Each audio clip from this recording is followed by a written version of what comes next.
la batalla cultural en la salud mental. Yo voy a presentar a los integrantes de la mesa. Bueno, empezamos por Ana Quiroga, psicóloga social y directora general de la Escuela de Psicología Social, de la primera Escuela de Psicología Social, Enrique Pillón Riviera, a la que pertenecemos la mayoría. A su lado Nahuel Varesi, docente, psicólogo social, integrante de APSA, Asociación Profesional de Psicólogos Sociales de la Argentina. Mabel Anido, psicóloga, psicoanalista de las configuraciones vinculares.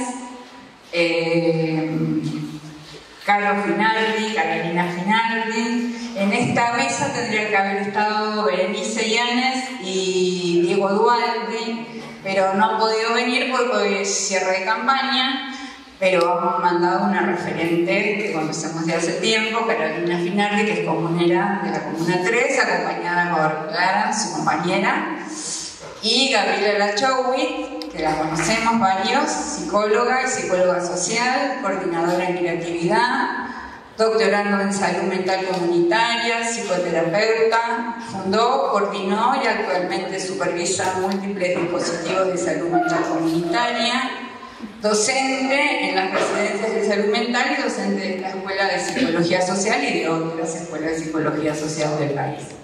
Así que con esta presentación le doy la palabra a Ana.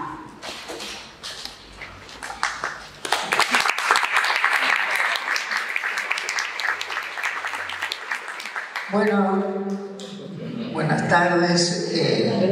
Muchísimas gracias por su presencia aquí para compartir ideas y reflexiones acerca de la problemática de salud mental y de la batalla que hoy enfrentamos en ese terreno.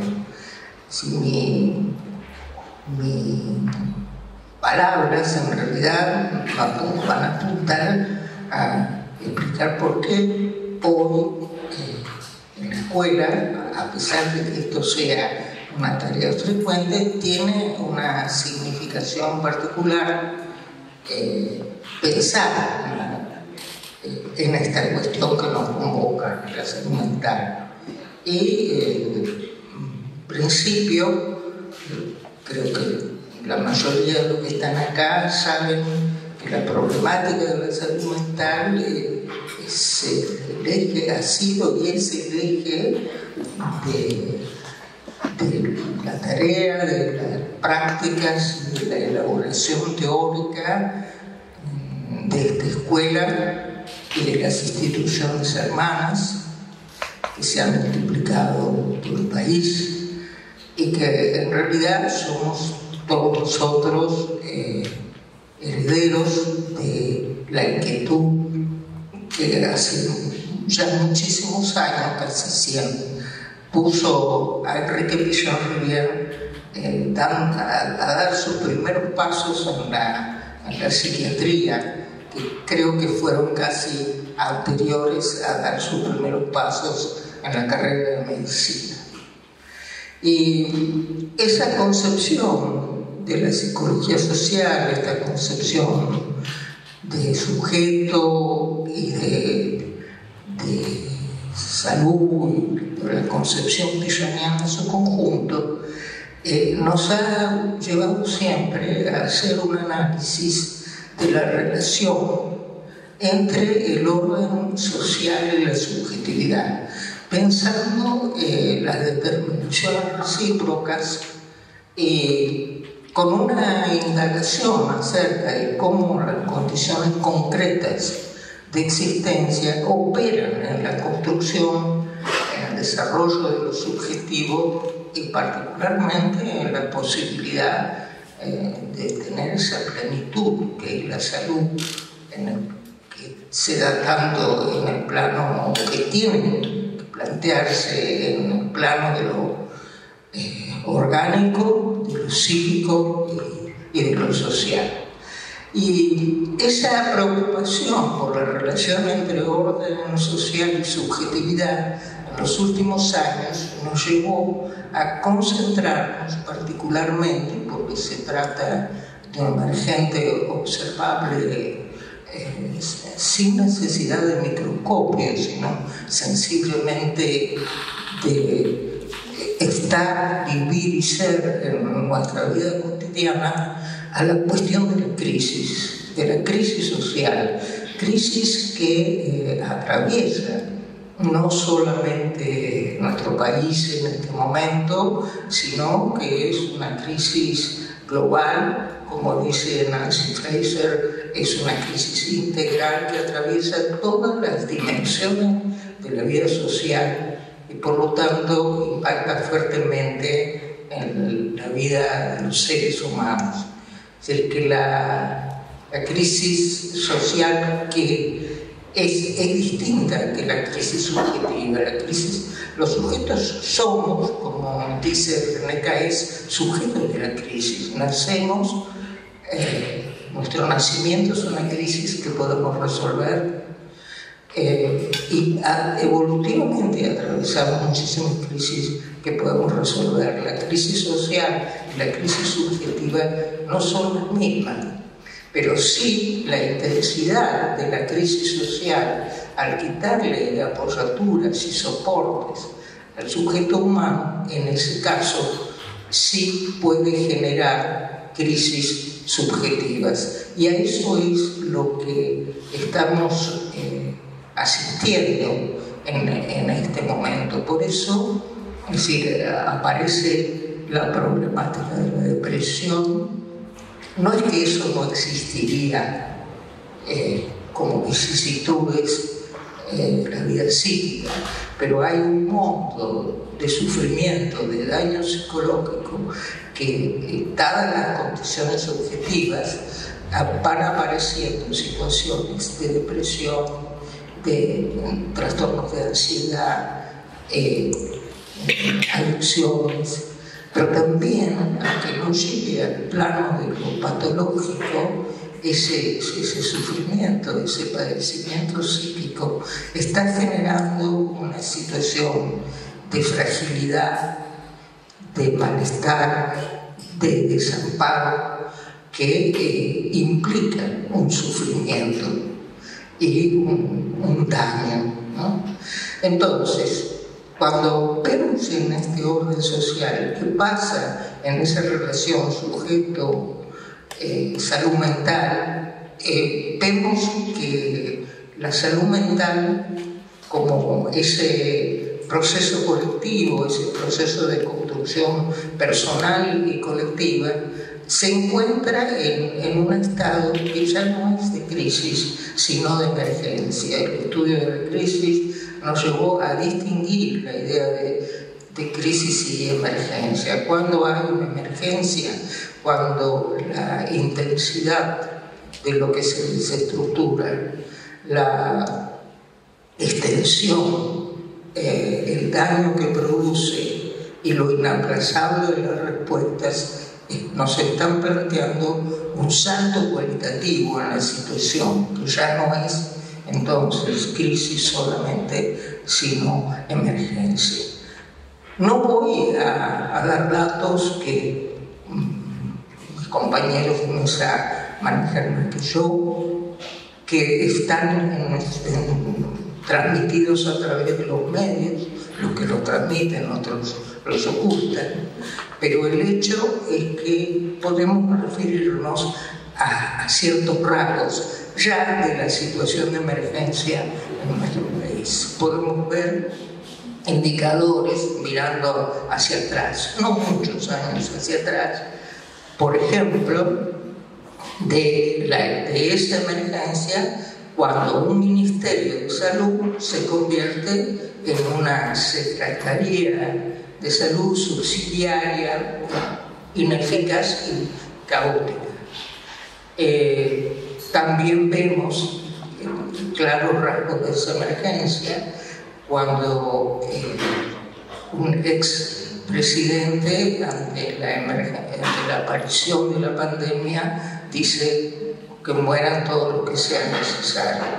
Hubo en ese proceso histórico un momento de avance, que es que un gobierno que merece y mereció muchas críticas. Sin embargo, en relación a lo que hace la salud en general, se movilizó, y eso quizá algún día pueda ser reconocido, para evitar que las calles de Argentina se llenaran, que colapsara el sistema sanitario, que la calle argentina se llenaran de muertos, como sucedió en Estados Unidos, en Italia, en Ecuador o en Brasil. ¿Sí? Pero ¿qué pasó ahora? Ahora, en este momento de reafirmación de las ideas más reaccionarias, más lo que se llama las nuevas derechas, que son los que han puesto en nuestra boca tanto el tema de la batalla cultural, que no es nacida de allí, ¿no? Pero que se han apropiado.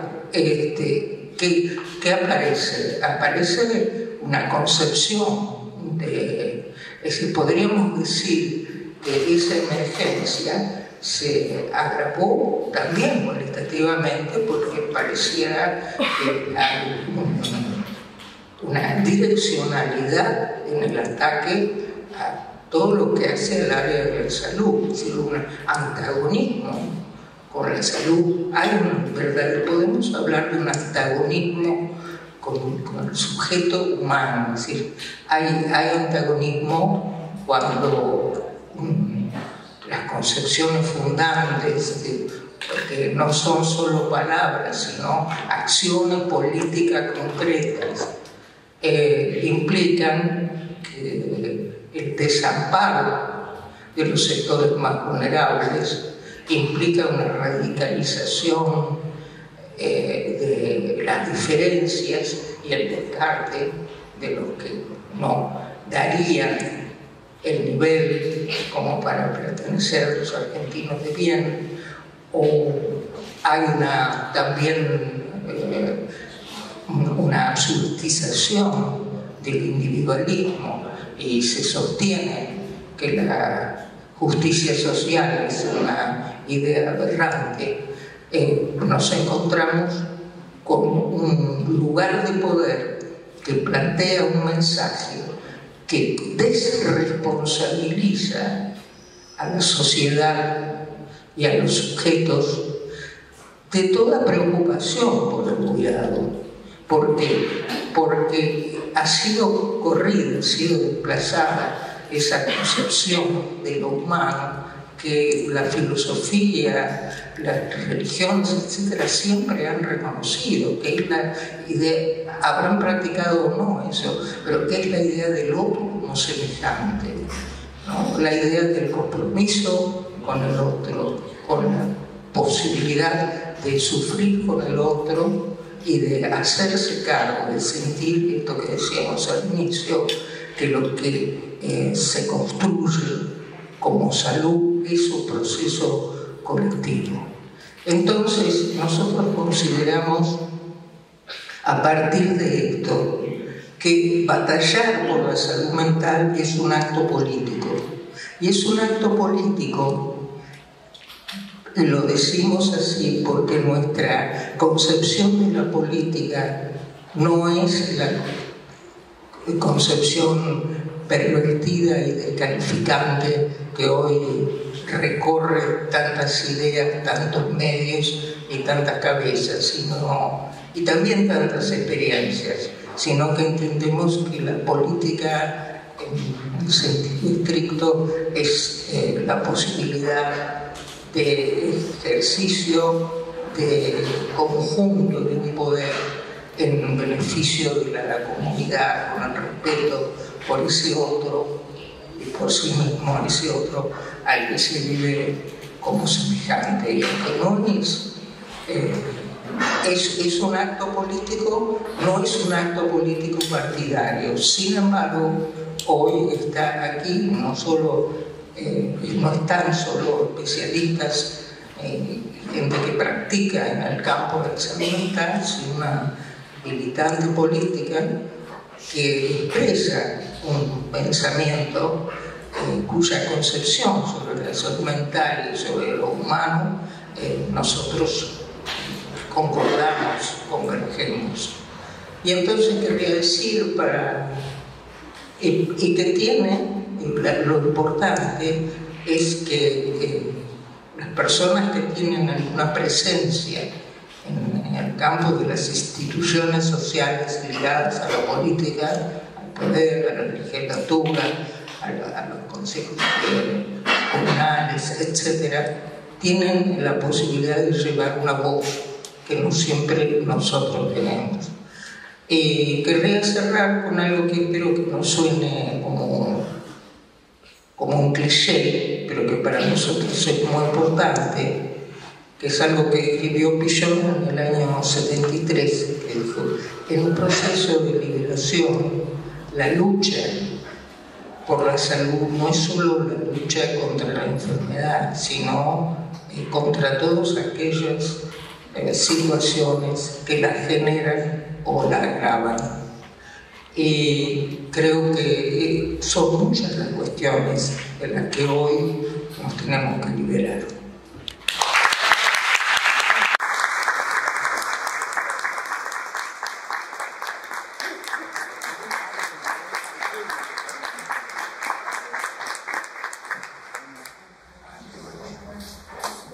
Bueno, buenas noches.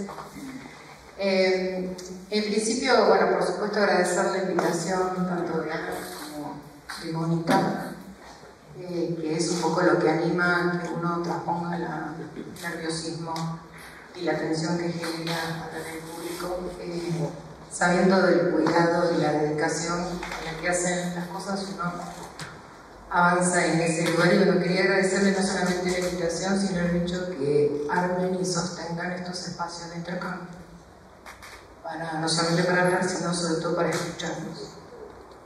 Una vez que dije que sí, yo bueno, ya tal cual. Así que les propongo en principio contarles un poco sobre mi práctica y lo que voy ubicando ahí como preguntas rompederos de cabeza. ¿Qué me ocupa y qué me preocupa?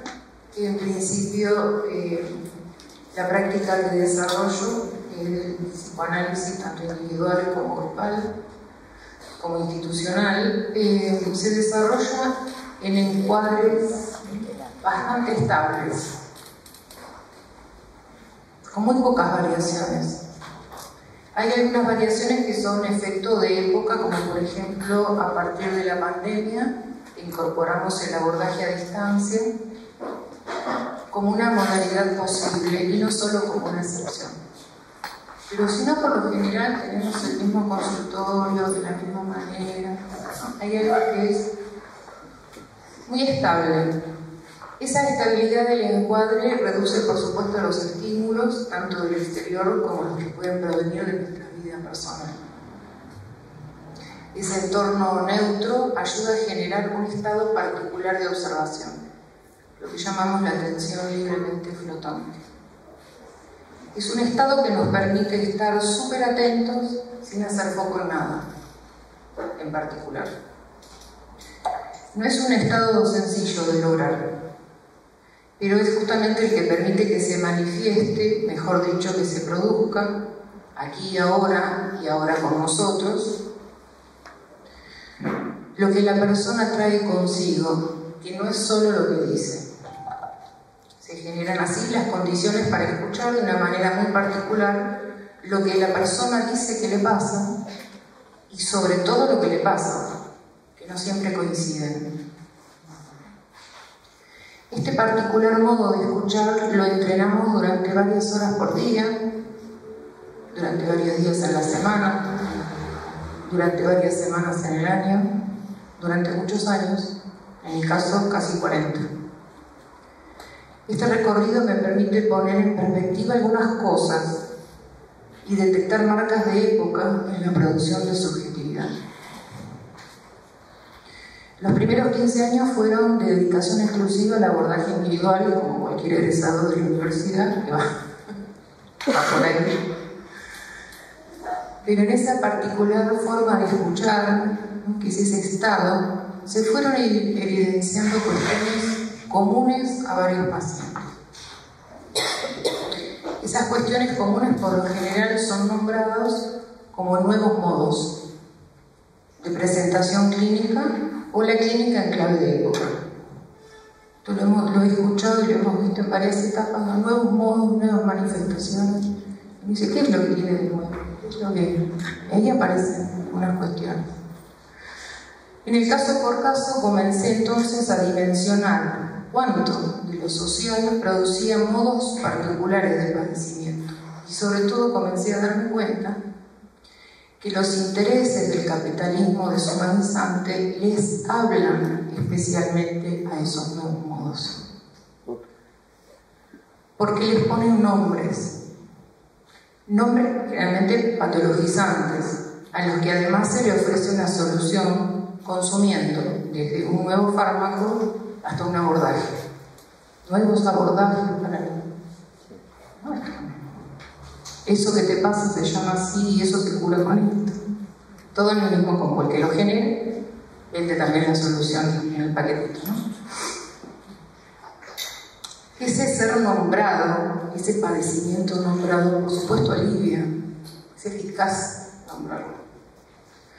Y va produciendo de modo casi imperceptible un pasaje de ciudadano-ciudadana a consumidores.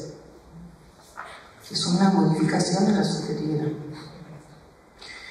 La escucha singular de uno por uno entonces se complejizó con una escucha de este otro nivel de producción inconsciente.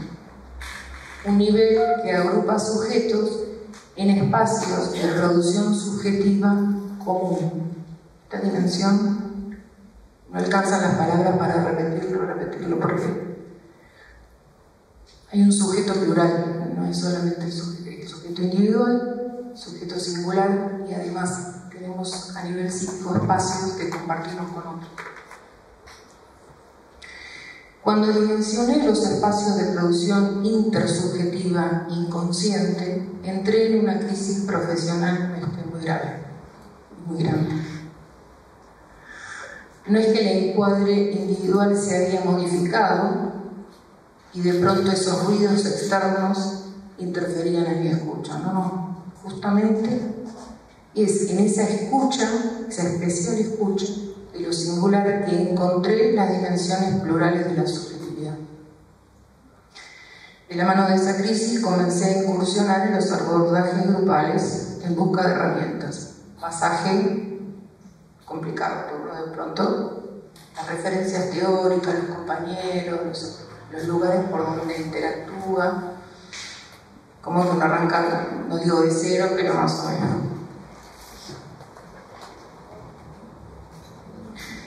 En el psicoanálisis vincular entonces encontré los conceptos fundamentales, dos conceptos fundamentales del intersubjetivo. Justamente, lo intersubjetivo, la dimensión intersubjetiva y la dimensión transsubjetiva. No lo voy a desarrollar, por supuesto, pero a mí me quemó la cabeza. Si juntamos 1 más 1 más 1 más 1, no necesariamente tenemos un grupo. La dimensión intersubjetiva requiere de otros, pero no alcanza. Hace falta trabajo psíquico para constituir esa dimensión. Hace falta que pase algo más que estar juntos. No porque eso no sea importante, sino porque no es suficiente. Sentía que en el uno por uno de las personas no se lograba dimensionar cuánto de sus padecimientos tenían que ver con la dificultad de hacer un trabajo psíquico que alivie la tensión entre lo que viene del contexto sociocultural, económico, político, natural, y lo que viene de su propia historia y biología. No se alcanza a dimensionar en individual. Dificultad para realizar ese trabajo psíquico porque no se llega a ser consciente que mucho de lo que piensan ni siquiera le es propio. En esos años de clínica individual y grupal, paralelo, ¿no? O sea que sigue siendo hasta la actualidad, fui reconociendo el efecto de las políticas públicas de salud mental en la vida cotidiana de las personas. Cuestiones como la desnaturalización de la violencia intrafamiliar o la problematización de las adicciones, fueron sufriendo modificaciones de modo de verlas, de encararlas, de abordarlas. Pero no solo los efectos de las políticas específicas en salud mental, sino de la política en general. Por ejemplo, cuando el macrismo se instaló en la ciudad, comenzaron a circular en los espacios intersubjetivos. En los espacios intersubjetivos aparece. Empezaban a circular imágenes, representaciones alrededor de represión, exclusión, desaparecidos, castigo, denuncias, organizadores de cadenas asociativas grupales que aparecen en la dimensión intersubjetiva, no en la intrasubjetiva. O sea, es algo que aparece que estamos en un grupo. Algo nuestro que aparece, no del grupo. Pacientes en psicoterapia grupal traían a la sesión situaciones paradigmáticas de autoritarismo en sus historias, pero se removían, se actualizaban en ese particular momento, justamente por resonancia. Tensiones que en el grupo hacían emerger relatos de sus propias historias de abuso, de violencia y sus respectivas estrategias para encontrar nuevas producciones. Se movían esos contenidos. En la institución donde funcionaban estos grupos sucedía algo similar. Yo soy parte del equipo de grupos del Centro de Salud de Ameguino, acá nomás, y ha sufrido no pocos embates. Bueno, en esa época estábamos prendidos fuego. Y el grupo se reunía en ese marco, y además en la ciudad estaba igual. Y cómo eso aparecía en la historia personal de cada uno, que se podía leer en grupo. El individual aparecía de otra manera. Y retornaban aspectos que creíamos desterrados, ¿no? Esos aspectos que estaban de vuelta. Los feminismos, por ejemplo, generaron la atención necesaria para realizar un trabajo conducido a nivel colectivo en propuestas y gestiones en pos de garantizar derechos y de visibilizar desigualdades. Pero también generó la atención necesaria para que a nivel individual algunos puedan hacer el correspondiente trabajo psíquico. Hoy en la clínica no solo viene la mujer o el hombre preguntándose por qué siempre se aprovechan de él o ella, sino que también vienen personas preguntándose por su propia violencia, si lo que hacen causa daño. La duda. Bueno, pero yo soy violento. Las personas que no están en condiciones de hacer ese trabajo psíquico, ¿no? De resolver esa tensión entre lo que vive de afuera como movimiento, como efecto de un movimiento social, y su propia intrapsíquico, su propia historia, pero que no hacen ese trabajo porque no pueden, porque no están dadas las condiciones, alimentan las huestes del odio. ¿No? Alimentan las huestes del odio. O sea, terminan siendo ese reservorio al cual se les dirigen cosas. Sabemos que la exigencia de trabajo psíquico es siempre resistida porque el aparato psíquico es muy austero, por no decir vago. O sea, si puede eludir hacer un trabajo, lo va a eludir. No acepta gastar presupuesto libidinal en nada que no sea extremadamente necesario. Entonces, ese trabajo psíquico, ese efecto de una tensión, si se lo puede eludir, se lo va a eludir. ¿Qué va a hacer que hagamos eso? Bueno, si se dan condiciones que por ahí tenemos nuestra potencia y cosas para hacer con eso. Todas esas restricciones pulsionales que nos autoimponemos a cambio de ser parte del contrato social de la cultura en la que vivimos van generando un resto, una incomodidad, un malestar, un fondo de caución del que tendemos a desimplicarnos.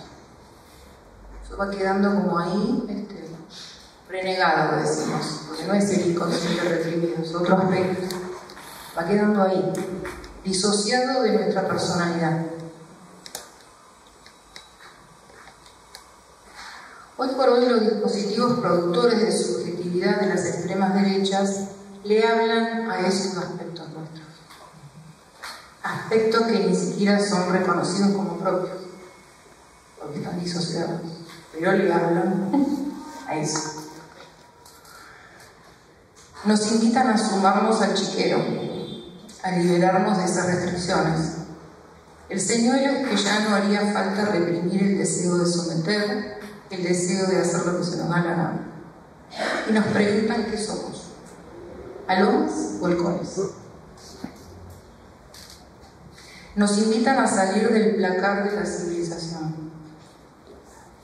Encontraron la forma de hablar con nuestras sombras y ellas se han independizado de nosotros.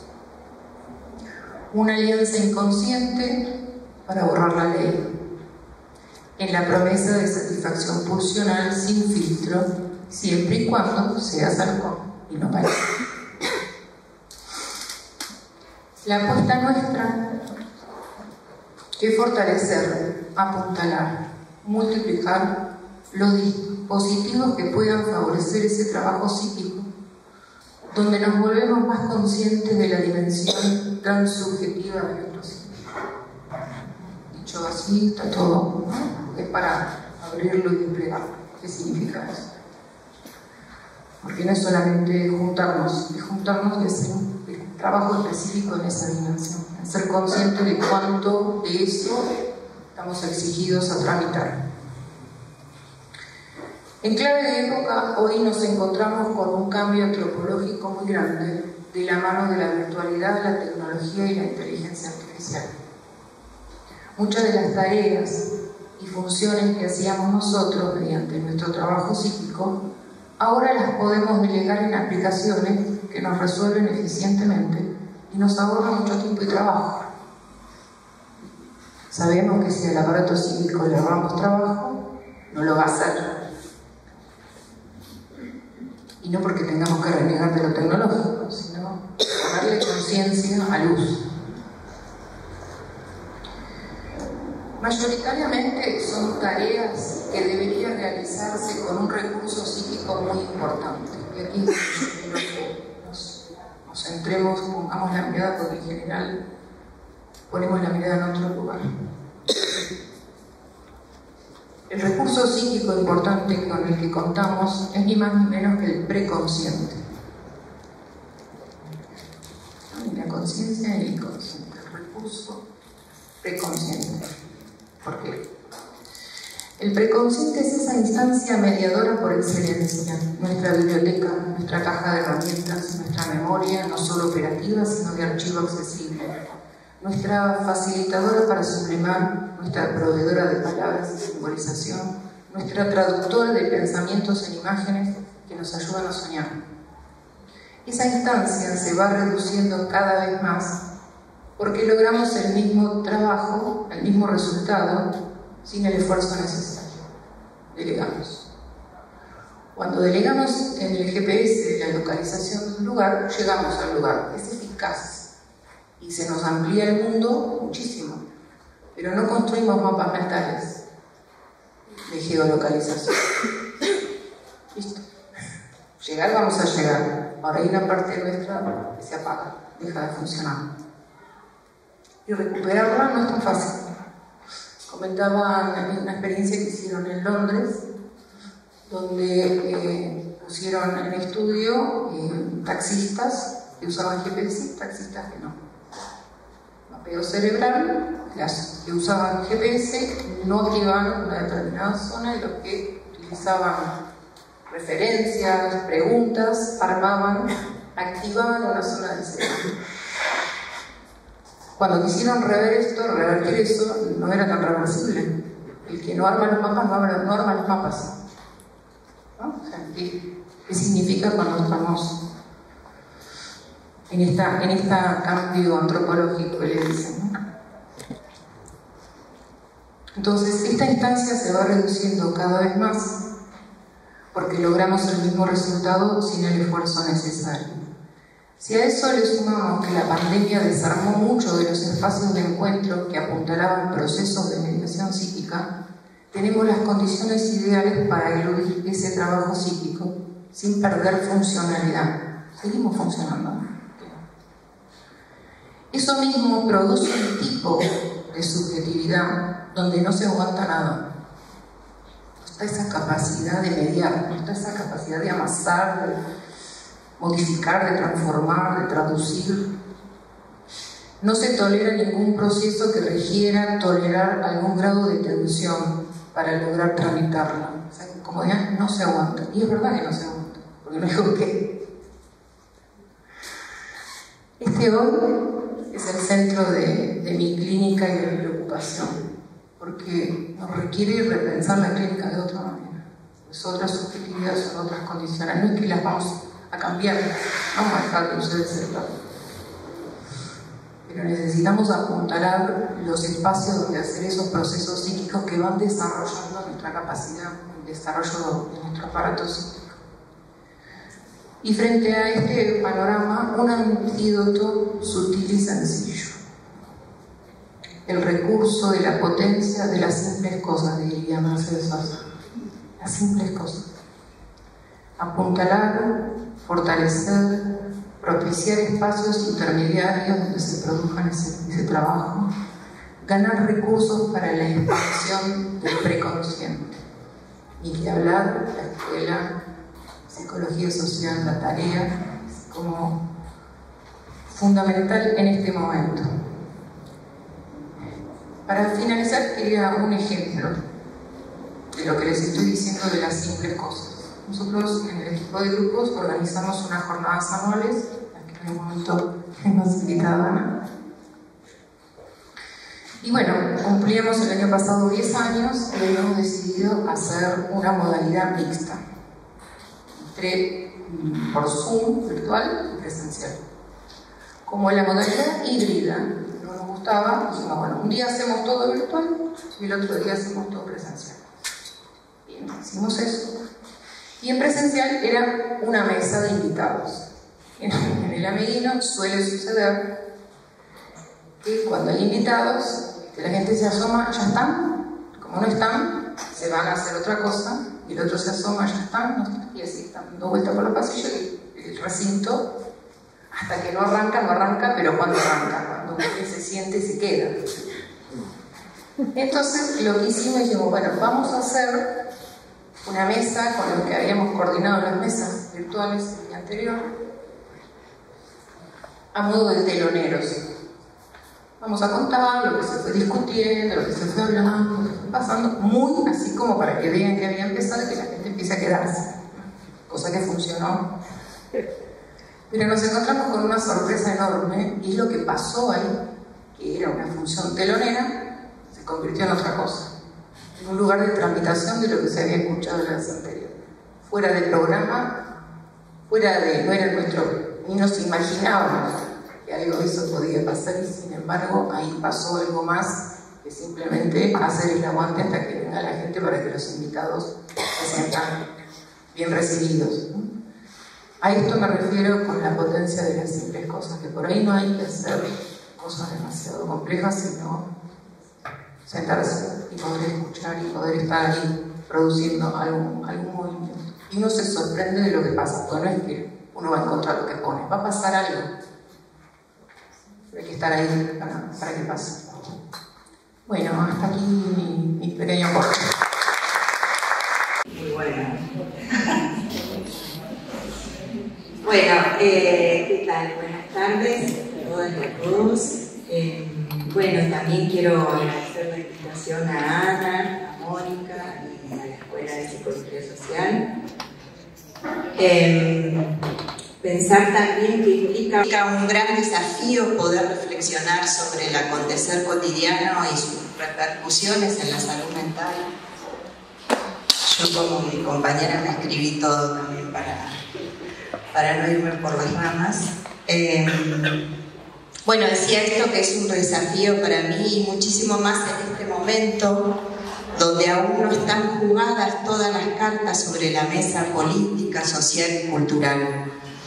Transitamos un tiempo que me animo a llamar como un tiempo de espera, pero no de una espera pasiva, sino una espera que está buscando apoyarse en ciertos ejes sobre los cuales establecer un camino posible. Bien, y desde esa perspectiva y desde esa sensación de cierto vértigo por estar aquí, no pretendo hacer una lectura del acontecer subjetivo, sino compartir con ustedes algunas ideas, reflexiones, preguntas de mi hacer cotidiano. Con el objetivo que vengo trabajando hace muchos años, que he aprendido sobre todo en esta escuela, con esta formación, que es ampliar la mirada para poder complejizar el análisis. Y cito acá a una frase que no la encontré textual, pero que he escuchado que Pichon-Rivière la decía, que tiene que ver con sacar el consultorio a la calle, ¿no? Aquello que implica pensar en que uno puede tener una mirada, por ejemplo, manicomial trabajando en un consultorio, o puede tener una mirada desde la salud mental comunitaria trabajando en un manicomio. Entonces lo que se trata es como cambiar esa perspectiva de la cual miramos y analizamos la realidad.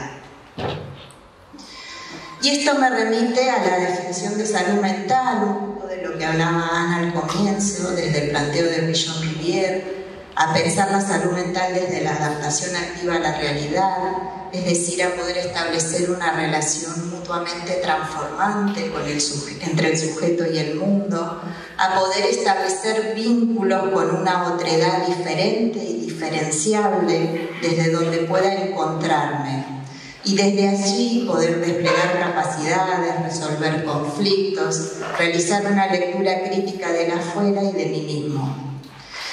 Pero todas estas formulaciones pueden ser repeticiones de meros conceptos, o puede ser una posición frente al hombre y sus circunstancias que nos ubica a los psicólogos sociales en el compromiso ético de facilitar espacios y acciones como esta que hoy estamos compartiendo, que promueva una salud mental colectiva desde los diferentes ámbitos por los que el sujeto transita y se constituye. ¿Para qué?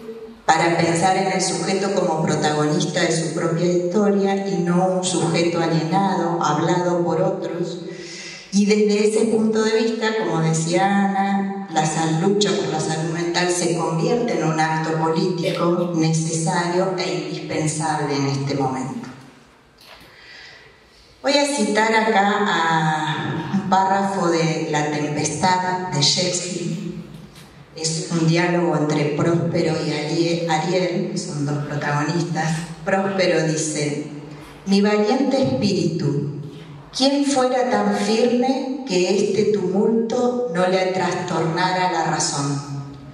Y Ariel responde: no habría alma que no sintiese la fiebre de la locura y no diera señales de desesperación. ¿No? Traigo esto para un poco situarnos y pensar el contexto social e histórico que nos rodea y esta crisis que estamos atravesando. Y acá, pensando un poco en lo que fue la crisis de los 90 y esta crisis, me permito hacer una diferenciación tomando algunos conceptos de Fernando Fabris y de su libro Subjetividad Argentina, donde dice que no es la fragmentación subjetiva ni la disociación o la ambigüedad lo que predomina hoy, a pesar del desvarío político y cultural actual. El colapso político o la desorientación no necesariamente afectan las estructuras profundas de la subjetividad. Y desde ahí vuelvo a Pichon para pensar la estructuración de la conducta, incluyendo las múltiples dimensiones a tener en cuenta si vamos a realizar un recorte en la vida de una persona o de un grupo de personas. Y quiero detenerme especialmente en la teoría que hace Pichon-Rivière cuando habla de la complementariedad de los factores disposicional y actual, porque es en esa particularidad de la intersección de lo singular y lo colectivo, del cruce de la historia singular y la historia social, que en este momento de crisis, que es una crisis igual para todos, no todos los sujetos enferman, ¿sí? Hay sujetos que enferman y sujetos que transitan esta crisis desde sus disposiciones hacia la salud. Observo como parte de mi práctica clínica y en supervisiones de distintos equipos de salud mental que algunas tristezas del hoy, propiciadas por el contexto de crisis, llevan a replanteos. En esto quiero decir que en esta misma situación que compartimos todos se observan distintos procesos, ¿no? Voy a centrarme ahora en los procesos que no hablan de enfermedad, sino de situaciones de otra índole, que es esto, como replantearse ciertas situaciones que venían estancadas y estaban ahí, que pueden retomarse duelos que habían quedado detenidos o procesos de aprendizaje bloqueado que por fin logran un camino. No es que está definido ese camino, pero tiene cierta apertura. Y se convierten en ciertas búsquedas, como por ejemplo, tomo algunos ejemplos de la esfera social, los jubilados con las máscaras del Eternauta después de estrenarse la serie, o pacientes que comienzan carreras que querían estudiar hace tiempo y no lo habían hecho y lo hacen ahora, o un paciente en particular que venía con un duelo aletargado de hace muchos años y escribiendo durante ese duelo que no podía elaborar poesías a ese amor perdido, finalmente logra publicar ese libro de poesías y cierra ahí un ciclo, ¿sí?, que le había sido muy costoso en todo este tiempo. Digo, en este mismo tiempo, donde hay personas que se enferman, hay otras que por su historia, ¿no?, su disposición, logran hacer estas articulaciones.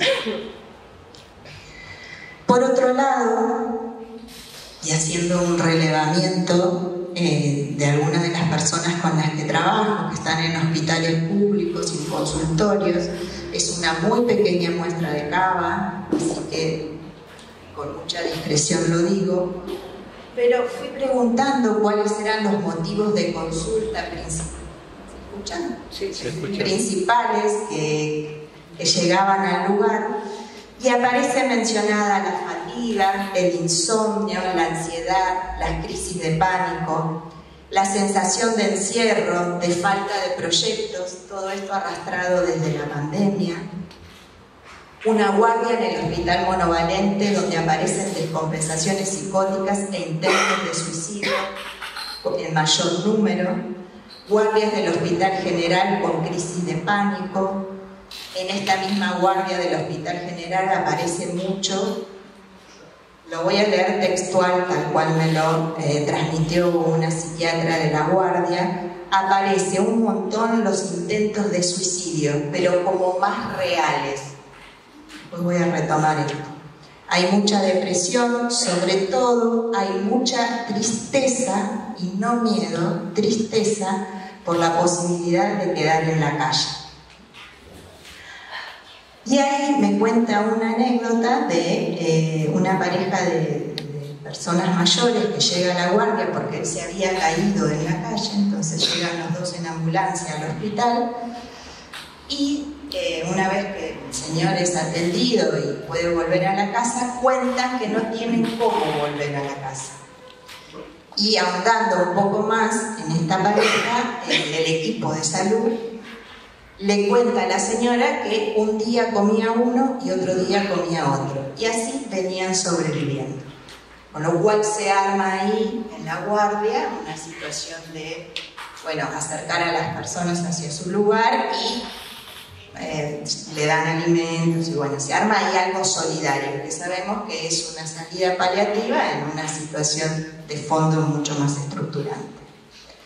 Otra de las cuestiones que aparece es que las personas que consultan son cada vez personas más jóvenes. Las descompensaciones son cada vez más tempranas. Y en el armado, y a partir de la Ley Nacional de Salud Mental, las internaciones se trata de que sean por menos tiempo y en hospitales generales.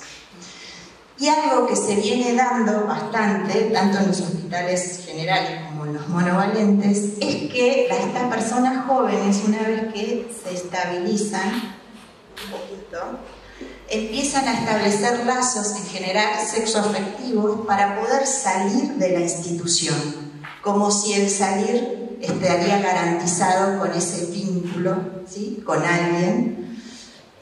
No el salir hacia la salud, sino el salir de la institución, lo cual dura muy poco porque son vínculos muy frágiles y que vuelve a dejar a estas personas en el medio de eso que seguramente originó la crisis, que es esa fragilidad subjetiva.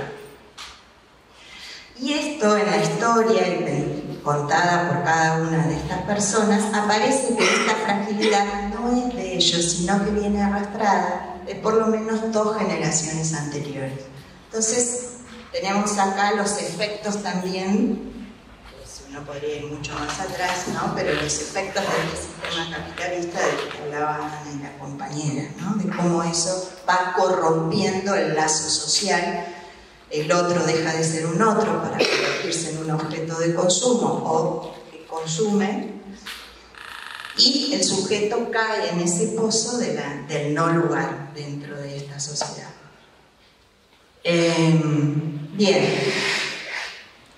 más o menos esto como el panorama de la clínica. Y ahí pensaba en a mí me gusta mucho hacer relación a esto que aparece espontáneamente como memes o como parte de las redes sociales que tratan de expresar un estado de ánimo, y uno que aparecía con bastante frecuencia hasta hace un tiempo era, bueno, si no podés, fingir demencia, ¿no? Como una manera esta de, se instaló eso ante cualquier situación, era la respuesta rápida, ¿no?, como apelando a la disociación y a la negación como mecanismo de defensa para continuar, poder seguir viviendo y preservarse en esta difícil situación que se intenta decodificar, pero que aún no se pudo decodificar. Es algo así la sensación, es como sí, pero no. Es como si puedo, pero no puedo, es como si fuera, pero no es, ¿no?, que también hay memes alrededor de eso.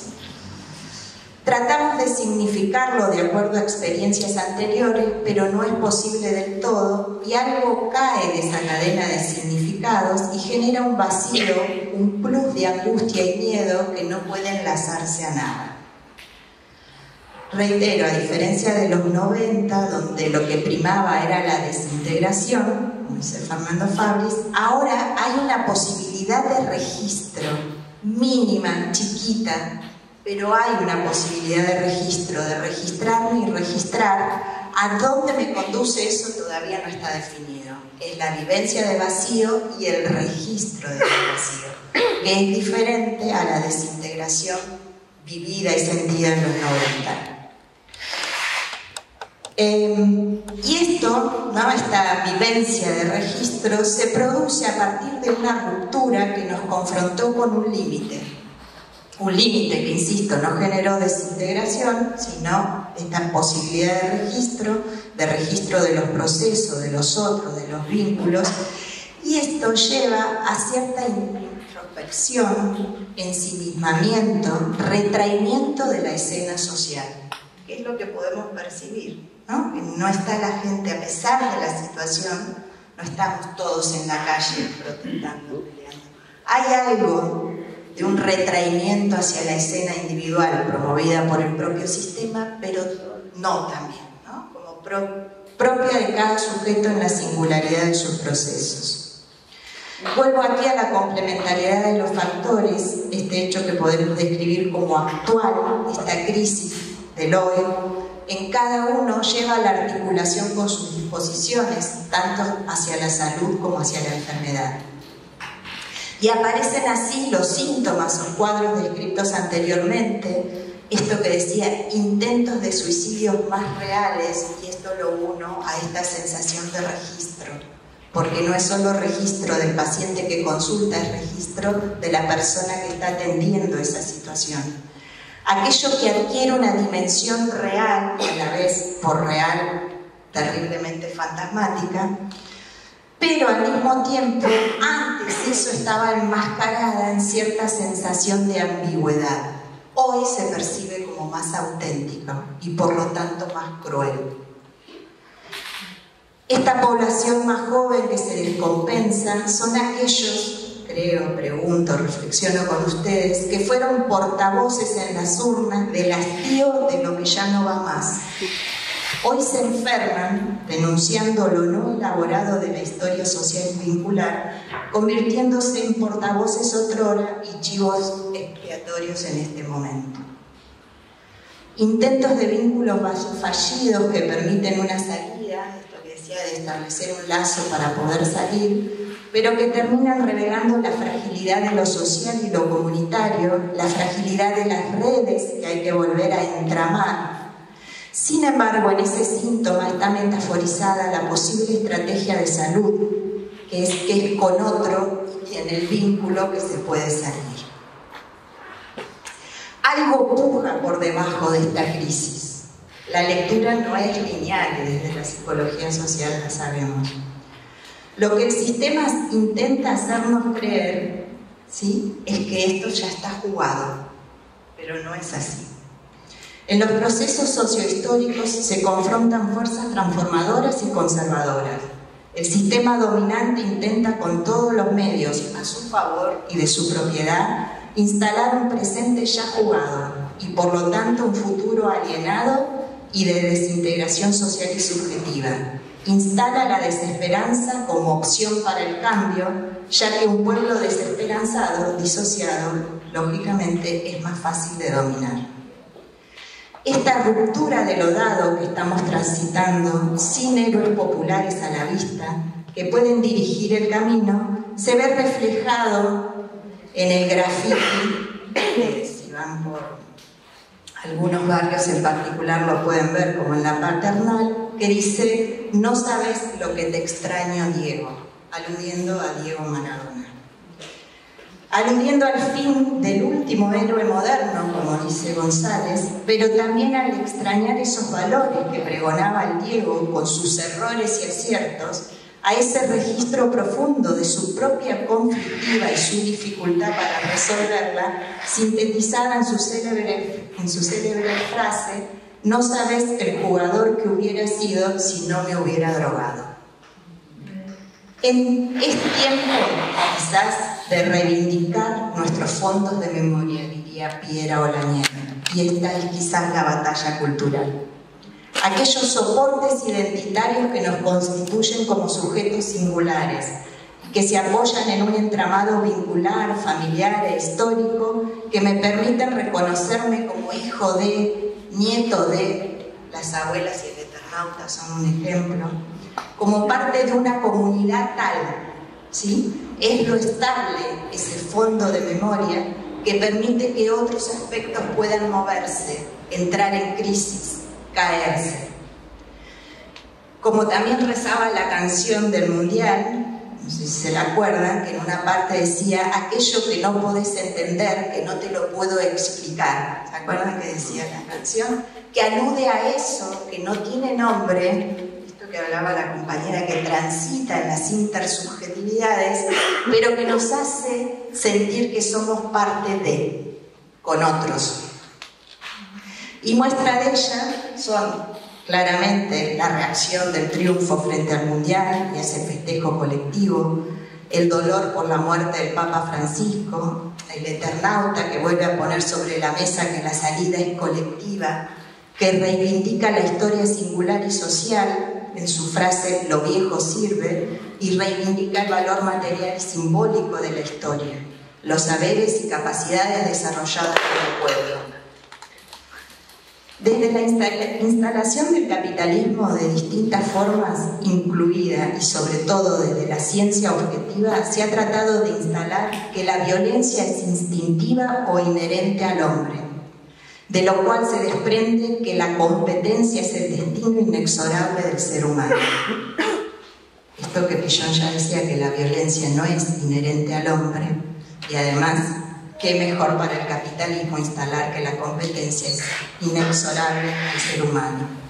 Hay un zoólogo ruso, polaco, no sé bien, que se llama Georg Kropotkin, no sé si lo conocen, 1842-1921, zoólogo, geógrafo, anarquista y teórico de la revolución, que escribe un libro en el 1900 que se llama El apoyo mutuo, un factor en la evolución.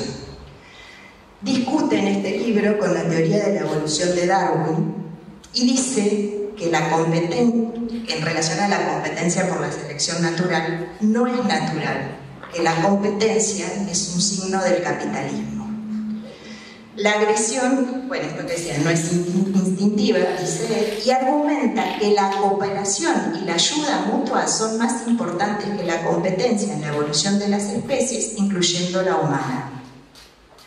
Y esto lo vemos hace ahí ejemplos de las hormigas, las abejas, aquellos animales que viven en comunidad, logran sobrellevar y traspasar situaciones de crisis apoyándose mutuamente con la cooperación y el apoyo mutuo. Y esto también lo vemos en la salud mental y es parte del paradigma de la lucha de la desmanicomialización, allá cuando empezó en los años 50, 60, cuando se arman las comunidades terapéuticas. Lo que primaba en esas comunidades terapéuticas para terminar con la visión manicomial de la locura no era solo abrir los manicomios, ¿no? Las comunidades terapéuticas, open door, abrir las puertas, sino que los tratamientos se apoyaran en la ayuda mutua. Y entonces se trabajaba con usuarios, pacientes recuperados para que ayudaran a otros en el proceso de recuperación. Lo mismo que hace Pichon Rivière en el servicio de adolescencia en el Borda, cuando a partir de una huelga de enfermeros, eso fue un acto político contra él, esa huelga, para boicotear su servicio, lo que hace Pichon frente a esa situación es a entrenar a los pacientes, a los usuarios del servicio, para que se convirtieran en enfermeros. Y eso no solo suplió un rol que no estaba, sino que él mismo dice, en un texto del origen, la historia de los grupos operativos, que ese fue para él el origen de los grupos operativos. O sea, ahí no solo descubre, ¿no?, que el apoyo mutuo es un aspecto fundamental en la salud mental, sino que hace toda su teoría de los grupos operativos insuperable hasta ahora. Entonces, podríamos decir que esto, tanto la cooperación, el apoyo mutuo, el trabajo en grupos, armar trabajos, como decía la compañera, ¿no?, armar grupos, encuadres para propiciar la posibilidad de simbolizar, de poner palabras, de poder decir, es la oposición al control y la represión, o sea, que va por ese lado. Y para terminar, quería contar una breve cosita que a mí me dio mucha ternura en relación a estas matrices de aprendizaje que se van transmitiendo a través del poder y del control, por oposición a matrices que permitan la creatividad y la posibilidad de protagonismo. Yo sigo un programa de radio español, que son 3 periodistas, que hacen preguntas a niños que van de 3 a 5 años sobre temas de actualidad. Entonces le preguntan, capaz que ustedes lo conocen, le preguntan sobre las Pascuas, qué significaban para ellos las Pascuas. Y en particular, para no extenderme, una de las preguntas era ¿por qué creían que Jesús había tardado 3 días en resucitar? ¿No? Entonces tomo 2 de las respuestas que me parecen paradigmáticas de estos 2 modelos. Uno dice, porque si no resucitaba, la madre lo iba a retar, y ahí aparece el control y la represión. Y el otro le dice, porque no es fácil resucitar. Imagínate el tiempo que lleva y el trabajo que da resucitar. Por eso se tomó 3 días. Y tomo esto como el tiempo que llevan los procesos de elaboración, ¿no? Llevan un tiempo que no se puede ni apurar ni retrasar. Es un tiempo propio, singular de cada sujeto y de cada sociedad, ¿no? Entonces, bueno, apoyemos estas situaciones grupales que permitan darnos ese tiempo para procesar lo que estamos viviendo y encontrar esa salida colectiva.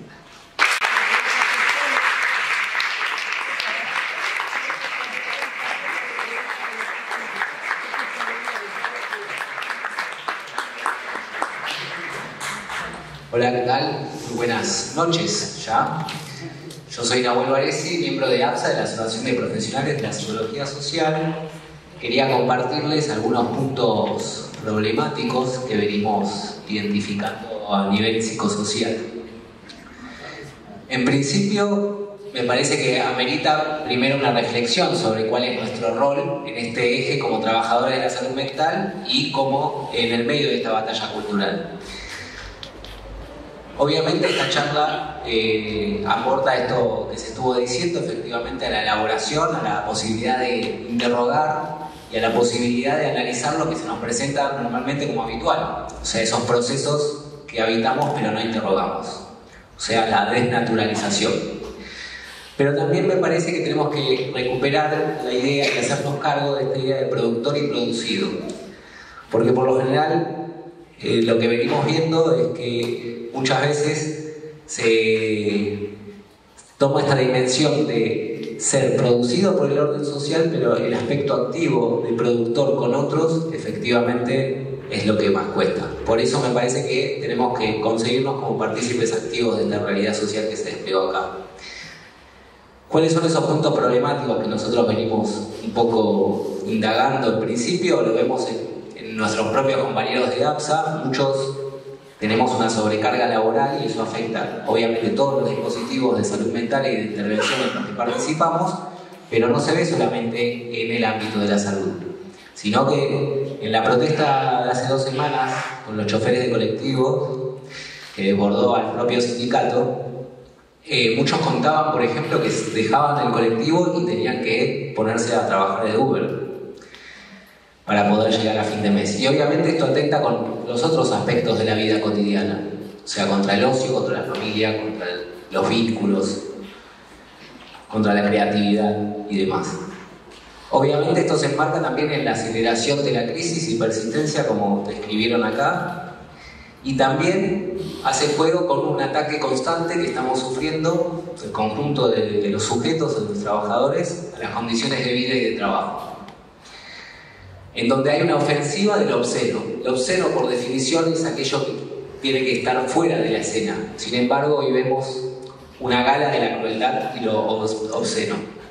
¿Por qué? Porque no hay espacios, como decía Mabel y también Gabriela, no hay espacios para la elaboración. Entonces, las respuestas automáticas, en donde no es que no hay un registro del otro, sino hay una habilitación directamente a destruir al otro y ver al otro como enemigo, por lo tanto desaparece también la culpa. No aparece ese filtro, no aparece, pareciera el lóbulo prefrontal, que es el que inhibe las respuestas automáticas. Entonces vivimos bajo la amenaza constante de un gran terror, y aparece también una racionalidad instrumental donde predomina la lógica de la acumulación, la ganancia y el cálculo económico, y nos encontramos hablando de ajuste como si ese ajuste no incorporara personas. Esto es lo que se escucha en el discurso dominante actual de las clases dominantes desde hace 2 años, sobre todo cuando asumió Javier Milei. Esa predominancia del cálculo económico predomina sobre la posibilidad del desarrollo pleno de la vida. Y hay un intento de borrar toda crítica. Se lo cataloga como zurdo a cualquiera que haga una mínima mención. Entonces queda habilitado a destruir a esos insectos que no tienen capacidad para poder vivir. Esta es la lógica en la cual nos quieren meter. Por eso creo que la idea de ir contra la crueldad, parar la motosierra, no es solamente un eslogan, sino también un emergente movilizante que puede hacernos ayudar a pasar de lo imaginario a lo posible y poder recuperar la dimensión de sostén, que es tan importante, como sabemos, en el desarrollo de los procesos de salud. En el medio de todo esto también aparecen pequeñas búsquedas e intentos aún dispersos de unidad del pueblo argentino. La lucha de los jubilados, que están todos los miércoles marcando un punto de resistencia que no hay que naturalizar porque es lo que ellos quieren. La idea de los héroes de Malvinas, que vuelve una y otra vez a unir la idea de identidad, de soberanía y demás. Efectivamente, aparecen series como El Eternauta, que ya habló Gabriela, en donde yo me preguntaba si lo viejo que funciona, ¿no será algo más que los aparatos? ¿No será una idea de una necesidad de volver a los vínculos? Lo dejo planteado. Entonces estos intentos de unidad y esta búsqueda dispersa, aún sin un eje unificador, es, me parece, nuestra tarea principal, apuntalar estos procesos. Y en el medio de todo esto aparecen en las representaciones sociales, en las obras de arte, en las películas, en las series, en las novelas, la típica fantasía apocalíptica en la cual también se enmarca El Eternauta. Entonces, frente al caos ambiental, por ejemplo, frente a la posibilidad concreta de la tercera guerra interimperialista, aparece eso que aparentemente fue reprimido, que fue dejado atrás, vuelve a retornar. Pero muchas veces en estas obras de arte se canalizan a través de discursos que hoy se llaman aceleracionistas, es decir, llevar el máximo de las fuerzas productivas a una intensificación destructiva del orden social. Como expresión de esto aparece Nick Land, que es el ideólogo de Silicon Valley, diciendo justamente que esa es la única vía posible, llevar la tecnología a su máxima dimensión. Y esto no es más que una reedición nueva de un discurso que se escuchó muchas veces, que es que el progreso técnico tiene que estar divorciado de lo humano. Por el contrario, debería estar al servicio del desarrollo humano, pero eso no es posible mientras haya concentración y acumulación. Por último, me gustaría dejar planteado que es necesario que todos los trabajadores de la salud mental podamos profundizar en una psicología radical y crítica que vaya a las raíces de estos problemas, a la complejidad, a lo objetivo y al movimiento. Solo así vamos a poder desmontar estos dispositivos de crueldad para no rendirnos ante el escepticismo. Ese escepticismo al que nos quieren llevar, como diría Max Fisher, ese realismo capitalista donde la única salida es reproducir eternamente esto que existe, y por el contrario, tenemos que saber que siempre que haya opresión habrá solidaridad y habrá nuevas formas de generar espacios nuevos que nos permitan sostenernos con los otros, reparar esos vínculos y no esperar pasivamente, sino poder generar una nueva esperanza.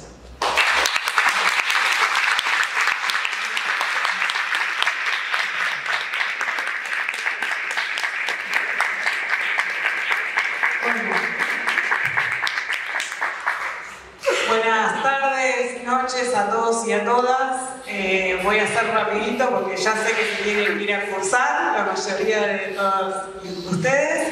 Quería en principio traer las disculpas de Berenice Yáñez, que es legisladora de la ciudad, que tenía muchas ganas de estar acá en esta escuela, pero que bueno, por cuestiones de agenda de campaña no pudo estar, así que traer las disculpas, la verdad, y agradecer también a Ana, a Moni, a Rosa y en ellas a toda la Pichón, porque la verdad siempre nos tratan muy bien, nos sentimos muy cómodos y siempre hemos podido articular el trabajo y han sido siempre muy generosas con todos nosotros, así que agradecerles mucho también el espacio.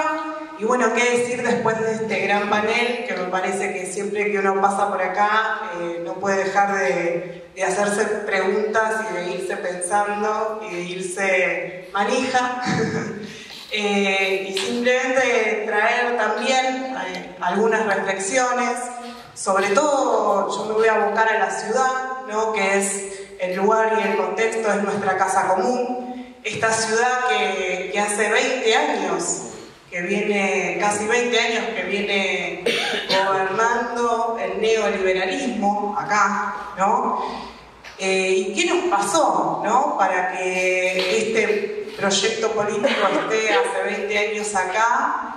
Y un poco creo que ellos están hoy, o quisieron, o en algún momento nos ganaron la batalla cultural, ¿no? ¿Cómo hacemos para revertir esto? Yo creo que eso un poco es lo que venimos charlando acá, ¿no? Cómo vamos generando y encontrando los lugares y los momentos para generar esa batalla cultural, para poder cambiar un poco el sentido de cómo se ven algunas cuestiones en nuestra ciudad, ¿no? Este proyecto político ve a la gente en situación de calle como gente que hay que limpiar, ¿no? Y no como personas que necesitan una mano, una ayuda, una contención, y que lamentablemente están así porque fueron expulsados por este sistema, ¿no? Y personas de las cuales nos tenemos que hacer cargo como sociedad y no limpiar para no verlas más, ¿no? Un proyecto político que la salud mental, ustedes lo saben mejor que yo, hoy cualquier persona que no puede pagarse un tratamiento, es casi imposible que puedas acceder a algún turno en algún hospital público para poder atenderse, incluso en situaciones graves. Bueno, recién lo comentaba también el compañero, de los profesionales de salud desbordados. Todo eso es política pública que va generando también situaciones de violencia, de exclusión. Y bueno, ¿cómo vamos generando el cambio de este sentido, ¿no? De la forma de ver las cosas acá en la ciudad de Buenos Aires? Obviamente generando comunidad, encontrándonos, participando de los espacios. La participación puede ser política, partidaria, pero también puede ser en los ámbitos de trabajo, puede ser en los lugares donde estudiamos, puede ser si tenemos hijos que van a la escuela, en las escuelas de nuestros hijos, organizándonos, creando un sentido de pertenencia, quizás en las cuestiones más mínimas también. Digo, si el grupo de la escuela tiene que viajar y el pibe no puede pagar, y bueno, la discusión es que vayan todos, puedan o no puedan pagar, ¿no? Y bueno, y ahora que el domingo que viene nosotros tenemos que elegir, ¿no? Tenemos una elección, elegimos candidatos a legisladores y legisladoras. En la legislatura de la Ciudad de Buenos Aires se discute una ley madre, que es la ley del presupuesto. Y el presupuesto también habla de las políticas públicas, ¿no? Y de dónde se destina la plata. Y para hacer salud mental también se necesita, no solamente los profesionales, sino se necesitan recursos. Entonces ahí también necesitamos legisladores y legisladoras que puedan dar la discusión respecto de dónde van esos fondos, que la ciudad los tiene, porque tiene el presupuesto más grande per cápita del país y de la región. Así que es muy importante esa discusión. Así que este 18, no solamente que todos nosotros vayamos a votar y podamos dar vuelta una elección después de 18 años de un gobierno neoliberal, sino también tratar de convencer, porque yo creo que el desánimo es muy grande. O sea, hoy cuando uno camina por la calle, la verdad que es difícil poder entablar una conversación con nuestros vecinos y vecinas respecto a cuál es el rumbo político que hay que elegir hoy en la ciudad. Entonces, ese laburito quizás individual de acá el domingo, creo que es muy importante también que lo podamos hacer todos y todas y darle batalla a este proyecto neoliberal con el voto y después, por supuesto, continuándolo con la organización colectiva, como bien lo vienen desarrollando acá en el panel. Así que muchas gracias. Bueno, después de esta hermosa mesa, porque creo que estarán de acuerdo conmigo que ha sido una hermosa mesa, tenemos 15 minutos porque a las 7:25 ya tienen que subir a las aulas, pero tenemos 15 minutos para alguna reflexión, para alguna pregunta, para alguna resonancia en este lindo momento que se dio, ¿no? Que es parte de lo que decía Mabel y en todos ustedes, cosas simples, esto como un pequeño eternauta. Creo que todos podemos crear pequeños eternautas en algún lugar. Así que el micrófono está dispuesto para quien quiera decir algo o expresar algo.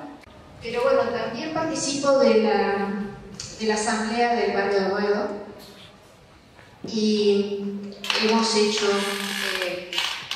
una reunión interasamblearia en el Parque de la Estación. Fue muy interesante, se sacaron bastantes conclusiones, pero lo que estamos viendo es que la fuerza que tenían las asambleas barriales, en donde justamente se trata de fortalecer estos vínculos, se trata de encontrar una salida colectiva, se están diluyendo. se está discutiendo mucho. Esto de la desesperanza me preocupa realmente. Yo, sin digamos, hacer un trabajo profesional y mucho menos, trato de llevar a la asamblea las cuestiones, digamos, que aprendí acá en la Escuela de Psicología Social, sin tratar de tener un rol, digamos, específico, sino tratando siempre de cooperar, de que la cosa vaya fluyendo. Pero lo que me doy cuenta es que aparece mucho el tema de ahora no me sale la palabra, disculpen. El figurar. ¿Cómo se llamaría esto? ¿Perdón? El protagonismo. Sale eso constantemente y se hace esto darwiniano, ¿no? Digamos, de estar compitiendo. Y eso es muy fuerte, sale en gente común, digamos, en Doña Rosa. Y bueno, eso me preocupa y realmente no sé cómo revertirlo, esa desesperanza que va surgiendo. Bueno, eso. Dentro de las mismas asambleas es como que cada vez hay menos gente, es decir, hay competencia, pero además se diluye. Claro, porque empezó con la fuerza del 2001, estas asambleas empezaron cuando apenas fue la ley base de Milei, y de pronto hay algunas asambleas incluso que se tuvieron que juntar en distintos barrios porque directamente no estaban funcionando. Y bueno, no sé si se les ocurre algo.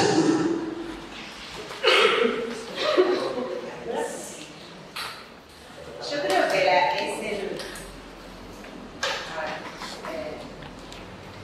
es así, de a poquito, pasito por pasito, ¿no? Sin tratar de no frustrarse demasiado ante cada situación que no sale como uno la espera o la planifica, pero no dejar de dar esos pasos por pequeños que sean. Porque esto que decíamos, ¿no? El aparato es inmenso, tienen todo a su favor, ¿no? Pero nosotros tenemos algo que ellos no tienen, que es esto de lo que estamos hablando, ¿no? Esta fuerza comunitaria, esto que empuja en cada uno de nosotros y como sociedad, y hay que apoyarse en eso que es parte de la constitución de los sujetos, que está ahí. No es fácil, pero yo diría, en varias situaciones en las que me tocó estar, no por ahí en situaciones de crisis social, pero en instituciones donde estaba todo en contra y uno era una hormiguita ahí tratando de hacer algo diferente, bueno, la persistencia y la constancia siempre arribaba bien a buen puerto.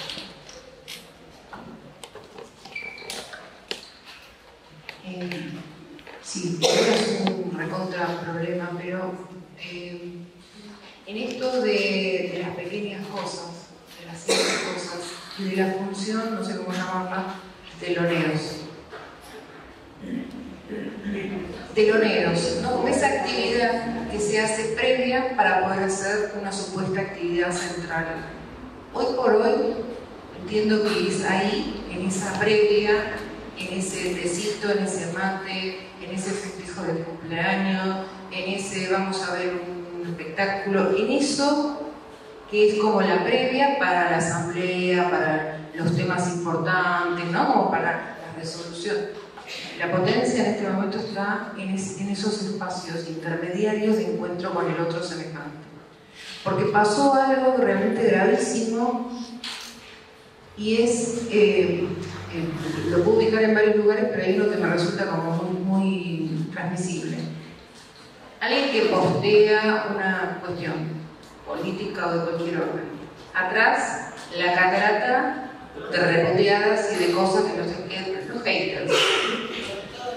Los ejércitos de haters que te convencen de que lo que vos estás diciendo no hace lazo, que es de otro momento, que es de otra época. Porque se toman un trabajo que el que está de acuerdo no se lo toma. Entonces, se instaló como la idea de que el otro no piensa igual, es distinto, es una idea que yo tengo que es antigua, que ya no funciona, que estoy en otra época, que estoy fuera de servicio, que lo viejo no sirve. Hay una de las frases del Eternauta maravillosa, que es en el momento en que el ingeniero está tratando de acomodar la antena, está con las brújulas, y dice, no, las brújulas andan bien, lo que está roto es el mundo. O sea, tenemos que volver a recuperar que nuestras brújulas están bien, que lo que está roto es otra cosa. Entonces, hay algo de eso que se produce en esos microespacios. Que yo entiendo que es como una frustración, porque el nivel de quilombo que tenemos es tan grande que tendríamos que estar en otro nivel, pero no estamos ahí. Entonces hay que sembrar otra vez la semillita de poder encontrarse, y son como eso, la potencia de las simples cosas y de esos encuentros que tienen más del orden de la ternura, más de que se puede estar con el otro sin que estemos todos tan cruzados. Pero esos espacios hay que generarlos, proponerlos, sostenerlos. Es como una militancia, micromilitancia, mucho más, uno diría básica, pero hoy es ese espacio, me parece.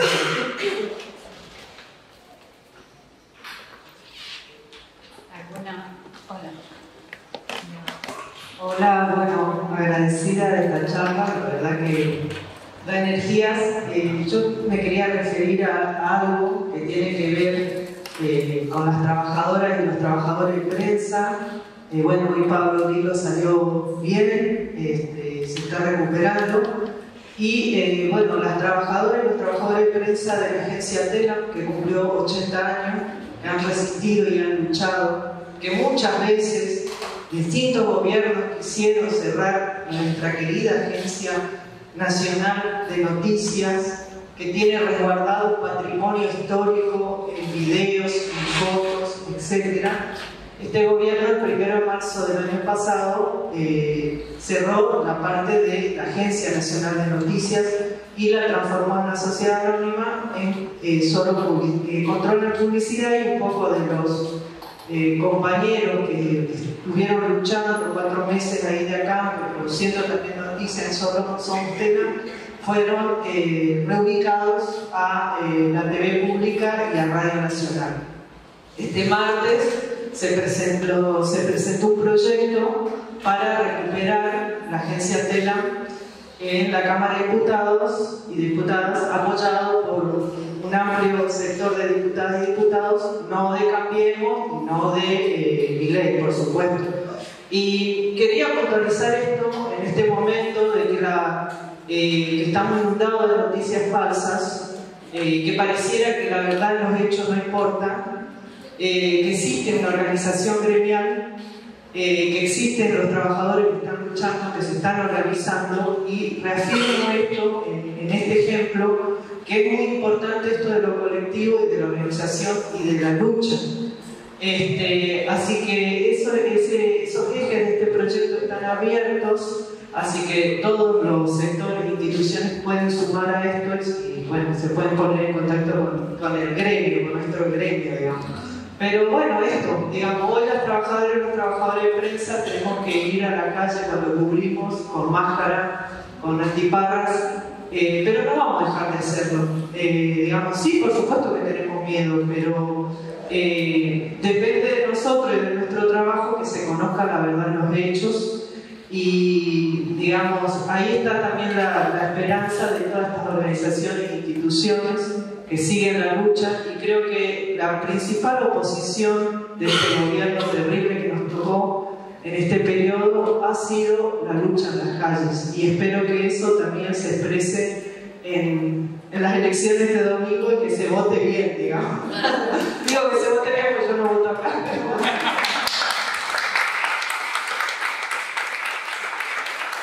Bueno, una última, si alguien quiere, y si no, Aquí. Mira, me quedé pensando lo que decía Nahuel, de que lo viejo también sirve. Es una respuesta a la idea de que el vínculo, los vínculos que nosotros tenemos que jerarquizar son los interpersonales, ¿no? Y que muchas veces hemos caído en pensar que hacemos un flyer y lo ponemos en las redes o hacemos por WhatsApp las invitaciones, ¿no? Entonces la previa, que se decía acá, es fundamental, porque es el trabajo cuerpo a cuerpo, personal, donde además es tomar mate y todo ese tipo de cosas, permite que se recupere la relación personal, ¿no? Y de que estamos no solo en la cosa colectiva como algo general, urbano, sino en que yo estoy acá para lo que vos necesites y venía al lugar donde vamos. O sea, trabajar cada una de esas distancias para poder recuperar la esperanza, ¿no? Y Ana decía en el panel que hemos compartido que ella quería rescatar también la indignación, ¿no? Porque la indignación, decía, no es ira incontrolada, sino que es recuperar que no estamos dispuestos a tolerar esto, ¿no? Y que somos capaces de cambiarlo, ¿no? En ese proyecto que es individual y colectivo y que se quiere además obturar la idea de que el cambio de fondo es posible y que entonces este es el único mundo posible y el ensimismamiento como una forma también de defensa, ¿no? Entonces salir de eso y volver a el cara a cara, casa a casa, etc.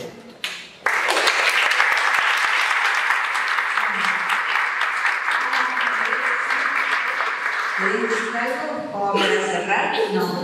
Bueno, esta mesa la organizamos con Rosa Marcones, que es la rectora de la escuela, para los que no lo conocen, la conocen. Y bueno, agradecerles a todos, a Gaby, a Cano, a Mabel, a la abuela y a Ana, porque ha sido una mesa excelente y vamos a tratar de repetirla más asiduamente. Gracias por estar, gracias por venir y bueno, buenas tardes.